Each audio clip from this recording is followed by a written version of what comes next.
Eh bien le bonjour, ici Django, bienvenue dans cette nouvelle vidéo.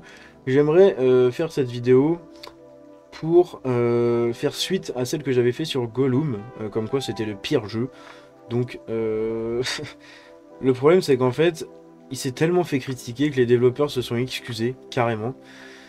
Et ils promettent des mises à jour. Donc c'est ce qu'on va voir maintenant. Je vous propose d'y aller tout de suite, hein, j'ai rien à rajouter en intro.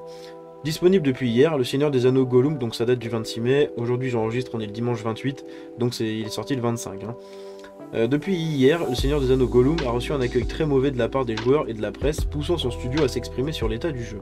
Ça c'est ouf hein, quand même, pour que le studio s'exprime comme ça alors que c'est un petit studio indé. Dans un message publié sur Twitter, Deadly Entertainment commence par s'excuser et affirme reconnaître et regretter que le jeu ne réponde pas aux attentes du studio et de la communauté. Encore une fois, pour rappel, c'est ce que j'avais vu dans une vidéo. Apparemment, c'était un studio indépendant allemand qui bossait sur un petit jeu comme ça, Seigneur des Anneaux, vite fait pour le plaisir. Et en fait, ils se sont fait racheter, en voyant le potentiel, ils se sont fait racheter par Nikon, les Français. Et du coup, ils leur ont imposé des deadlines, des budgets, plein de trucs comme ça, une plus grosse durée de vie pour le jeu et tout. Et en fait, le jeu a été dilué et est devenu complètement nul, du coup, malheureusement. Alors qu'au début, ça partait vraiment d'une bonne intention et d'un jeu plein de passion, du coup. Chers joueurs, nous tenons à nous excuser sincèrement pour l'expérience en demi-teinte que beaucoup d'entre vous ont eue avec Le Seigneur des Anneaux Gollum à sa sortie. Nous reconnaissons et regrettons profondément que le jeu n'ait pas répondu aux attentes que nous avions fixées pour nous-mêmes ou pour notre communauté dévouée. Veuillez accepter nos sincères excuses pour toute déception que cela a pu causer. Notre objectif en tant que studio et en tant que fan passionné du Seigneur des Anneaux, ça se voyait au début qu'il y avait de la passion, hein, parce qu'en fait le jeu est vachement inégal.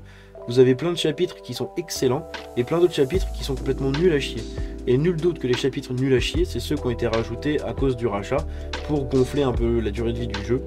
C'est dommage parce qu'en fait la proposition, elle était assez séduisante. Hein. Jouer un petit jeu d'infiltration où vous jouez Gollum qui doit s'échapper d'une prison dans le Mordor, c'est stylé hein, quand même. C'est pas tous les jours qu'on voit un truc comme ça, hein, même avec d'autres univers. Un jeu d'infiltration dans des univers comme ça, c'est assez rare.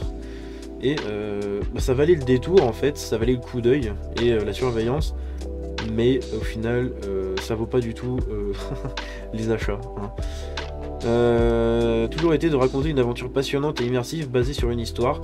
Concevoir une histoire avec la Terre du Milieu comme terrain de jeu a été le plus grand honneur et le plus grand défi que nous ayons eu à relever jusqu'à présent.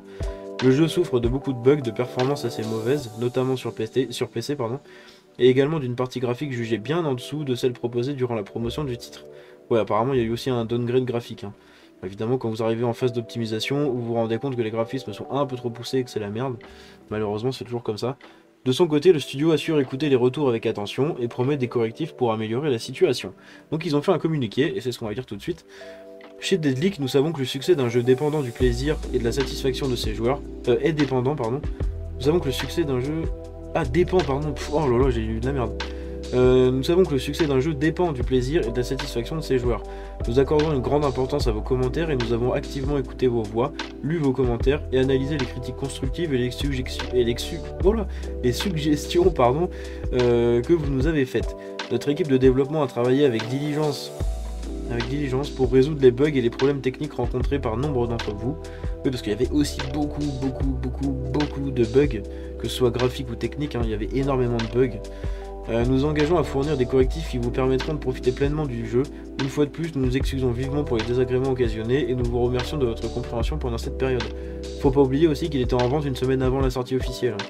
Donc en général, quand c'est comme ça, c'est parce qu'ils veulent essayer d'éviter les avis des journalistes. Ils savent très bien qu'il y a des soucis dans leur jeu.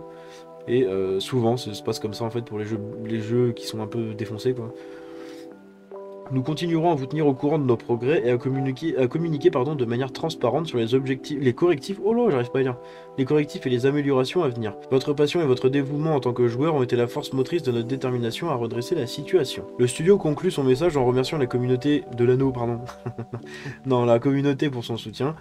Il ne reste désormais qu'à patienter jusqu'à ce que les premières mises à jour arrivent, tandis que nous apprenions aujourd'hui que le studio serait déjà en train de travailler sur un nouveau jeu, Le Seigneur des Anneaux. Bon, les gars, si vous rebossez là-dessus, ce coup-ci, faites-le bien. Hein. Si vous faites toujours partie de Nikon, bon, sortez-vous les doigts, faites un jeu, je sais pas, ou un autre jeu différent, quoi. Là, vous avez pris beaucoup de risques, Encore une fois, à la base c'était un jeu indépendant, donc bon c'est compréhensif, mais bah, ça va pas payer quoi, malheureusement. Rappelons que le Seigneur des Anneaux Gollum est disponible maintenant, oui il est sur toutes les plateformes, hein, tandis qu'une version Switch est attendue plus tard cette année. Ah ouais, ils veulent vraiment sortir le jeu sur Switch, il est déjà rincé sur les consoles, et ils veulent le sortir sur Switch. Ok. Bon bah, dans l'optique de toucher plus de joueurs, je suppose, hein, mais bon, ça promet. Voilà, je vous propose d'arrêter cette vidéo maintenant, hein, j'ai pas grand chose à rajouter. C'était juste histoire de terminer l'arc sur Gollum, hein. J'avais fait une vidéo pour montrer qu'il était un peu nul. Aujourd'hui le studio s'excuse, c'est tout à leur honneur. Malheureusement j'espère que ça va pas leur porter trop préjudice au niveau de Nekon et de leurs potentiels influenceurs, non, leurs potentiels investisseurs, pardon. On verra bien ce qui va se passer à la suite pour le studio Deadlick. En attendant, c'est tout ce que j'avais pour aujourd'hui. J'espère que la vidéo vous a plu. Si c'est le cas, vous pouvez la liker, la partager, vous abonner en activant la cloche. Je vous dis à la prochaine, c'était Django. Ciao.